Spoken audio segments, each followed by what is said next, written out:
ہم اکثر زندگی میں بہت کچھ حاصل کرنا چاہتے ہیں۔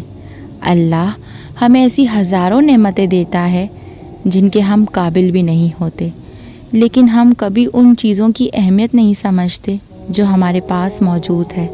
ہم ہر وقت شکوہ شکایات میں لگے رہتے ہیں کہ ہمارے پاس یہ نہیں ہے، ہمارے پاس وہ نہیں ہے۔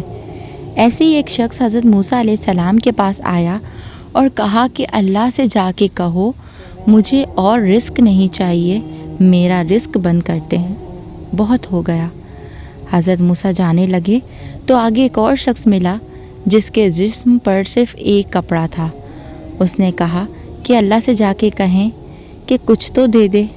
تو جب حضرت موسیٰ علیہ السلام اللہ کے پاس گئے اور پہلے شخص کی عرضی پیش کی کہ وہ کہتا ہے کہ میرا رزق بند کر دیں، تو اللہ نے جواب دیا کہ اس کو جا کے کہو کہ میرا شکر ادا کرنا بند کر دیں، میں رزق بند کر دوں گا، اور اس دوسرے کو کہو کہ میرا شکر ادا کرنا شروع کر دے تو میں رزق کشادہ کر دوں گا۔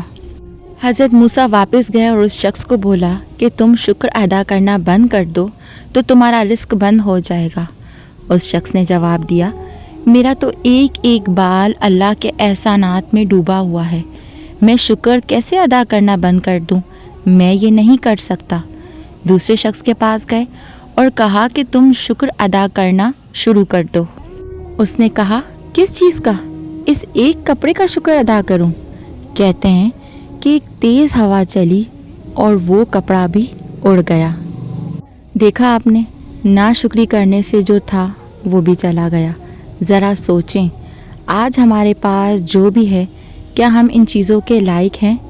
یہ تو اس کا احسان ہے جو اس نے اوقات سے بڑھ کر ہمیں نوازا، اس لیے اس کا شکر ادا کریں ہر حال میں۔ جب شکر ادا کریں گے تو وہ سب مل جائے گا جو آپ نے کبھی سوچا بھی نہ ہوگا، اور ناشکری کرنے سے جو ہوگا وہ بھی چھن جائے گا۔